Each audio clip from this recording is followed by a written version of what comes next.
2026 সালের শুরুতে বিশ্বজুড়ে তোলপাড় সৃষ্টি করেছেন যুক্তরাষ্ট্রের বিচার বিভাগ ডিওজে কর্তৃপক্ষ প্রকাশিত অ্যাপিস্টেন ফাইল।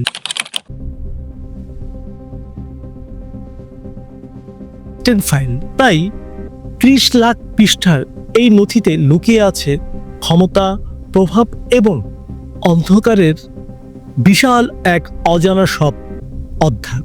অ্যাপিস্টেন ফাইল ক্ষমতা ও অপরাধের এক অন্ধকার দলিল।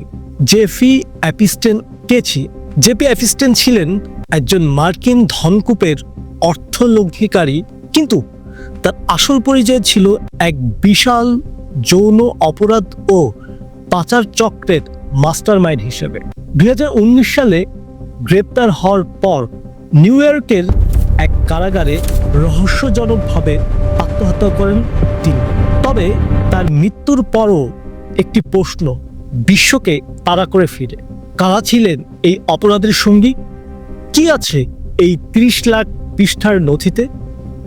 2026 সালে জানুয়ারিতে উন্মুক্ত করা হয় এই ফাইলগুলো, মূলত গত 2 দশকের তদন্তের সংকলন। এতে রয়েছে যোগাযোগের জন্য রেকর্ড, অ্যাপিস্টেন ও তার সহযোগীদের মধ্যে আদান প্রদান করা লক্ষাধিক ইমেল, ফ্লাইট লগ। অ্যাপিস্টেন ব্যক্তিগত বিমানে কারা ভ্রমণ করেছিলেন তার দীর্ঘ একটি তালিকা, দৃশ্যমান প্রমাণ, প্রায় 2000 ভিডিও এবং 1,80,000 ছবি। তদন্ত রিপোর্টে FBI এবং প্রসিকিউশনদের দীর্ঘদিনের গোপন নোট ও খসড়া একটি অভিযোগপত্র, বিশ্ব নেতাদের নাম ও বিতর্কের ঝড়। এই ফাইলগুলো কেন সারা বিশ্বে আলোচনার কেন্দ্রবিন্দু ছিল? কারণ এতে উঠে এসেছে বিশ্বের প্রভাবশালী সব ব্যক্তিদের নাম। তবে একটি পার্থক্য বোঝা খুবই জরুরি, নাম থাকা মানে কিন্তু অপরাধী হওয়া নয়।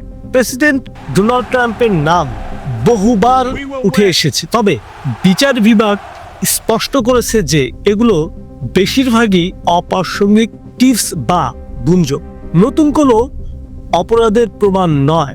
নরেন্দ্র মোদী একটি ইমেল প্রসঙ্গে ভারতের প্রধানমন্ত্রীর নাম আসায় তীব্র প্রতিক্রিয়ার সৃষ্টি হয়েছে। ভারত সরকার একে সম্পূর্ণ ভিত্তিহীন এবং অরাজনৈতিক উদ্দেশ্যপ্রণীত বলে প্রত্যাখ্যান করেছে। ব্রিটিশ রাজপরিবারের এই সদস্যের নাম আগের থেকেই বিতর্কিত ছিল, যা এই নথির মাধ্যমে আরও জোরালো হয়েছে।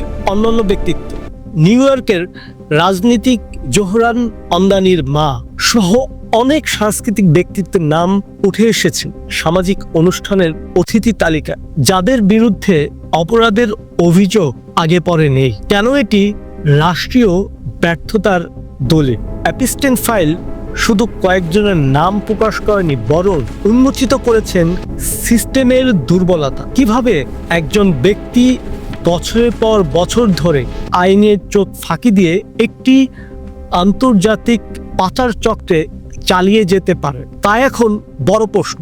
সমালোচকদের মতে ক্ষমতা ও অর্থের প্রভাবে বিচার বিভাগ দীর্ঘদিন নিশ্চুপ ছিল।